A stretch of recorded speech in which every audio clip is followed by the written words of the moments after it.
नमस्कार. मूर्ती म्हणजे देव असे म्हटल्यास काही हरकत नाही.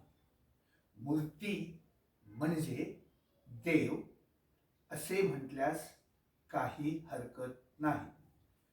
परंतु देव म्हणजे मूर्ती असा चुकीचा विचार करायची टाळली पाहिजे.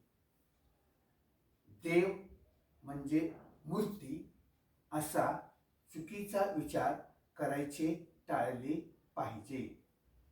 कारण देव म्हणजे मूर्ती याचा अर्थ असा होतो की देव फक्त मूर्तीतच आहे, इतर ठिकाणी नाही. देव फक्त मूर्तीतच आहे, इतर ठिकाणी नाही असा अर्थ होतो.